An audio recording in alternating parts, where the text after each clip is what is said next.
Mark chapter 10 verse 9. Therefore, what God has joined together, let no one separate. Number 1. God will not want you to move on because He chose the person for you that is letting God have His way. The Lord's way means letting go of control. You must be willing to submit to His process, which may be entirely different, longer, more uncomfortable, and more frustrating than you had planned. God will not physically choose a person for you, but He will direct you to a person or to a place. John chapter 16 verse 13. But when He, the Spirit of truth, comes, He will guide you into all the truth. For He will not speak on His own initiative, but whatever He hears, He will speak, and He will disclose to you what is to come. One thing that derails people in life more than anything is a relationship that God did not put. Sometimes what you see may not look like what you want, but looking beyond the now and focusing in the future is a great gift. In any relationship, you have to know that it will not always be about sex, look, or money, but about the spirit, because God uses the person's spirit to attract you. Jeremiah chapter 29 verse 11 says, "Before I formed you, I knew you." Your spiritual being existed before you manifested into the physical.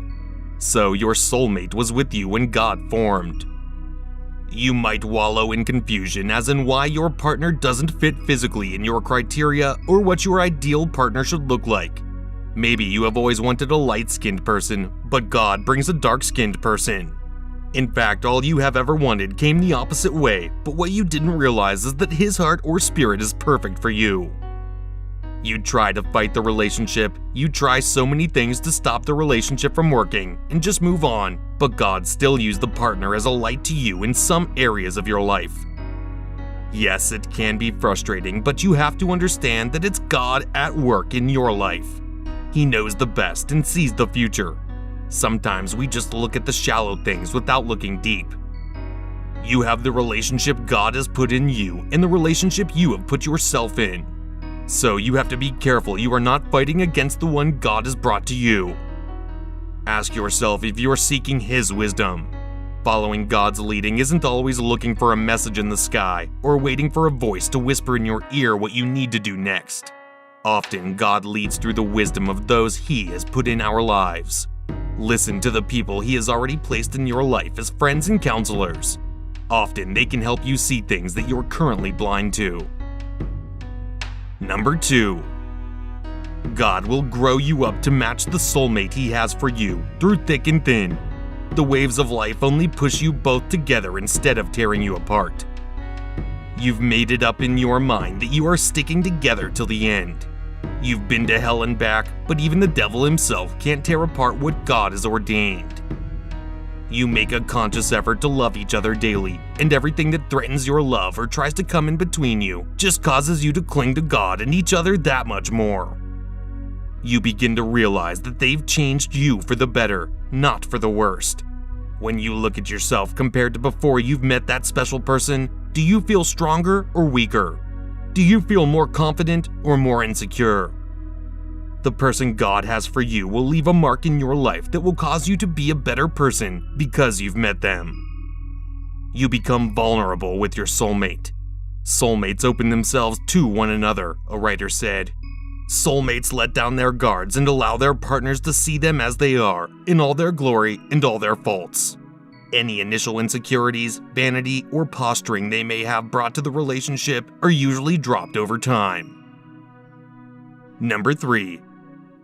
God showed the person to you before you guys met, or you had a feeling of what the person might be like. What you feel with this person is beyond what you have felt or could ever feel with anyone else. The feeling doesn't change, it only evolves as time goes on. It does not lessen, it grows. When you lay your head down at night and are left with only your thoughts and God, there you will find your answer.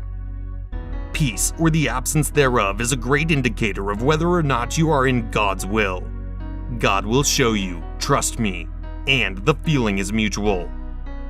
You will always feel the presence of God around the person. God is ultimately the rock, but you will truly feel like God gave you the person at the right moment for more than one reason. God knew that you needed a friend. God knew that the person would play a major role in your life process. God knew that he would be your earthly companion who would bring you love, joy, and peace.